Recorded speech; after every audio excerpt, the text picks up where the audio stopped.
All right, today we're here with Meredith O'Brien of East Coast Run Project. Meredith, how's it going? Everything is wonderful.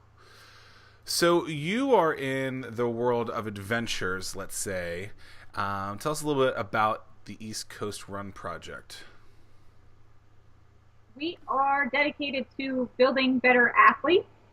We do that by creating customized programs that will help you reach whatever your goal is. We are not destination 5 minute mile. We don't care how fast you are now. We just want you to get better. We were talking just a moment ago moment ago. about how you are you were blogging about maybe about a 20 miler. Not everyone is necessarily looking for that. How do you decide who is your client and maybe what type of content that they're looking for? Essentially, I'm targeting more competitive athletes in the sense that they're competitive against themselves. It's not as much of a community thing where you're going to go out and everybody's going to meet and then you're going to go for a jog and then you're going to go have some beers after, which is fabulous and awesome and it's great to get people out there and moving. But there are a lot of people, including myself, that like to run alone. It's kind of our quiet time and you get to sort everything in your head out while you're out there. So we like to do it alone. So it's hard to get some of the benefits that you can get through being with a training group. So it's more individualized with all the benefits. So what type of benefits are there? Customized workout programs that target your specific. If you have a muscle imbalance, that can affect your run form, your ability to take speed with you over a long distance, things like that. That maybe in a group setting you miss out on. What got you involved in starting this?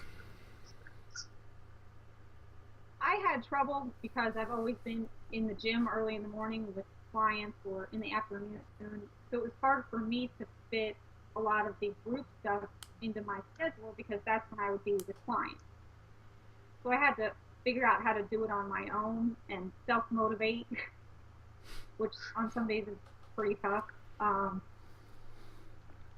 But then realizing there are a lot of other people like that as well. People that commute to the peninsula or travel a lot that aren't able to make those commitments to make the group run on Wednesday night or Saturday morning on a regular basis. So can motivation be taught?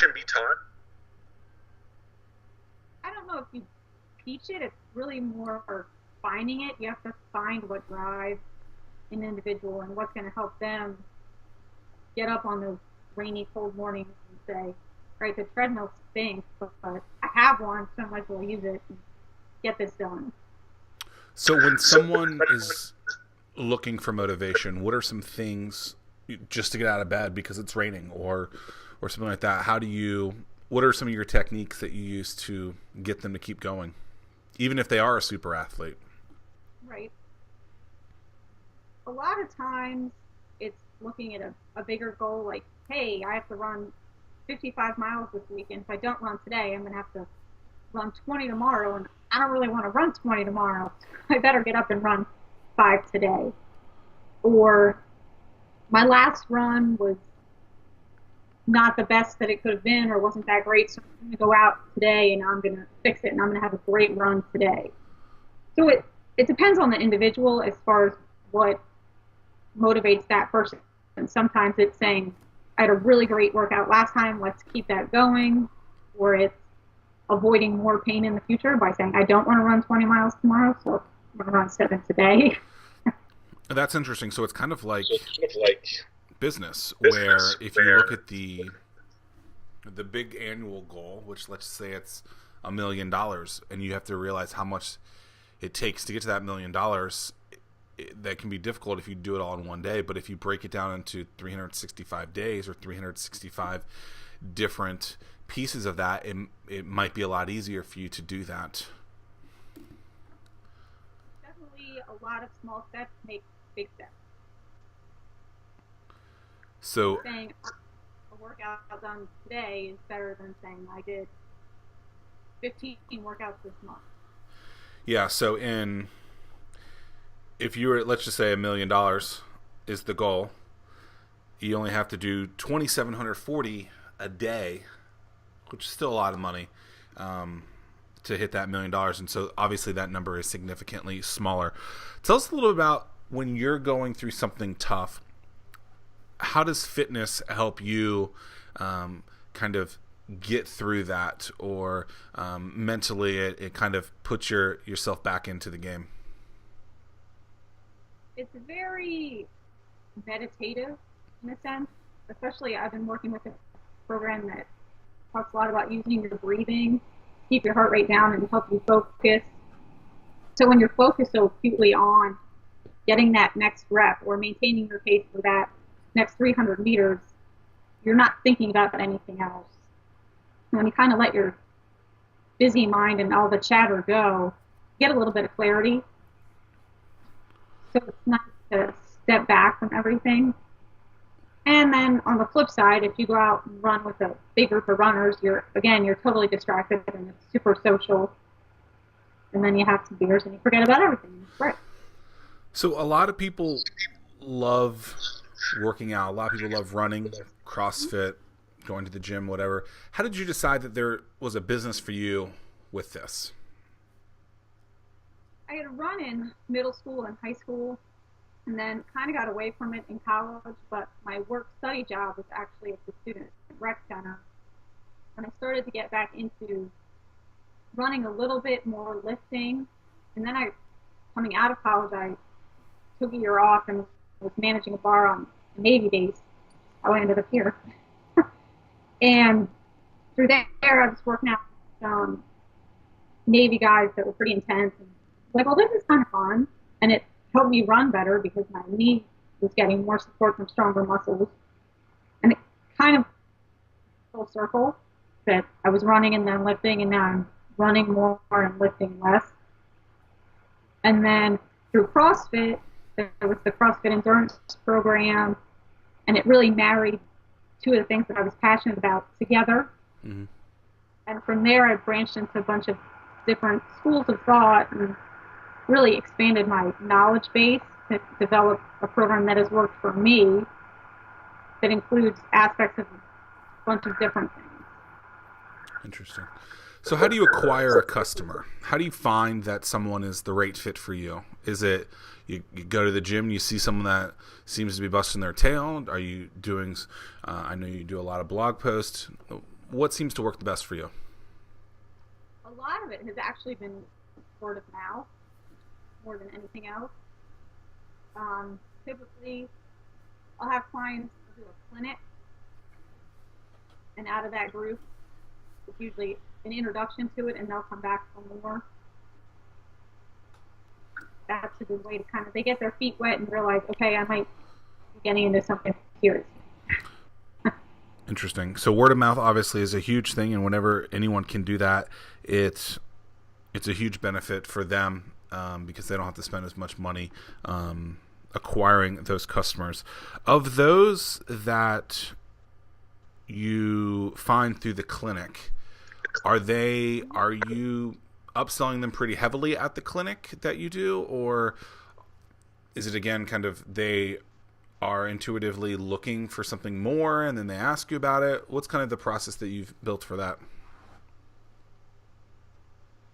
Definitely not a salesperson. It's not forte. So at the clinics, it's a lot of, these are the basics, because in 4 hours, I can't tell you every single thing that I know, and I can't fix you the best that I can.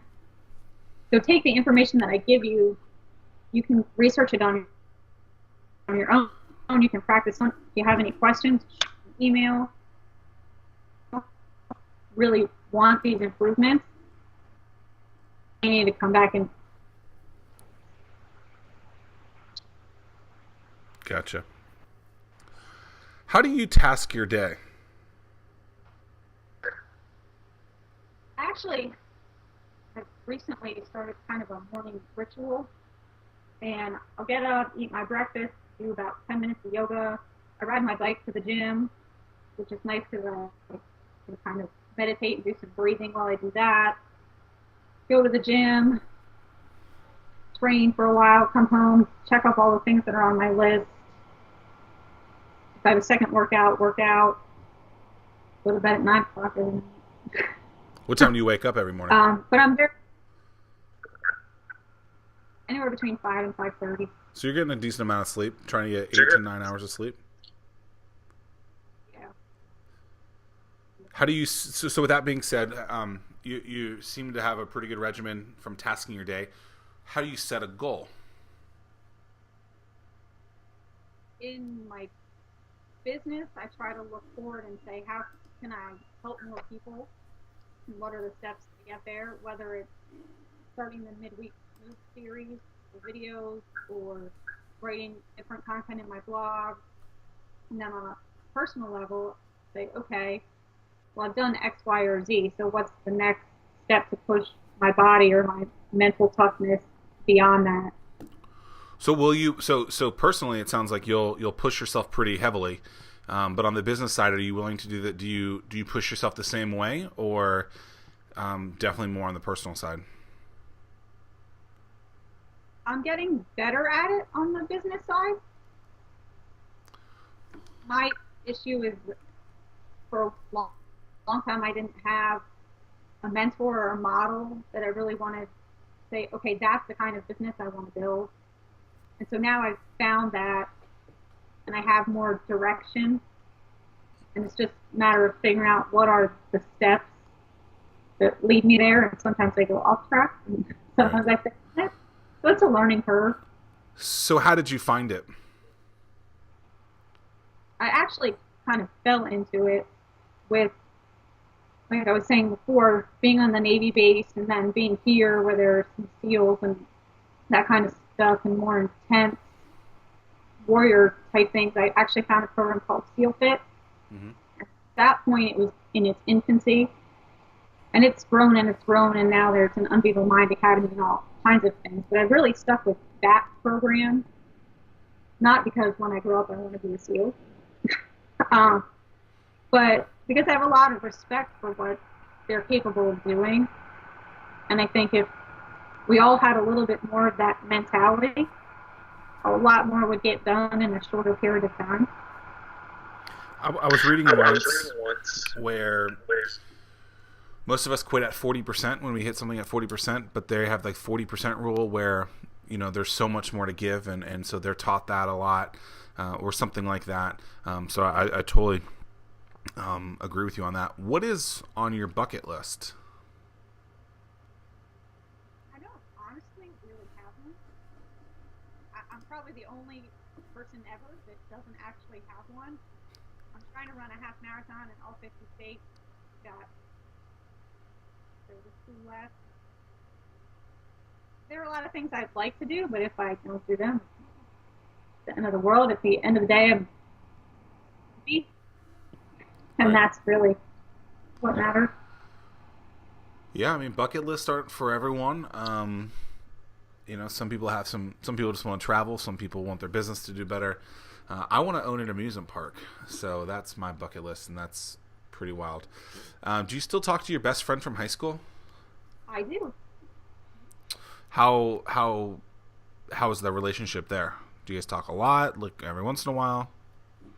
We talk on the phone every once in a while, chat through Facebook and text a lot.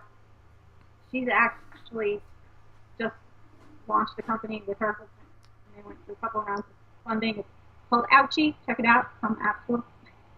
We'll do Ouchie. Yep, it's about a community for managing chronic pain. Really pretty awesome. Speaking of that, how do you find communities that can help you grow, whether it be in business or in fitness?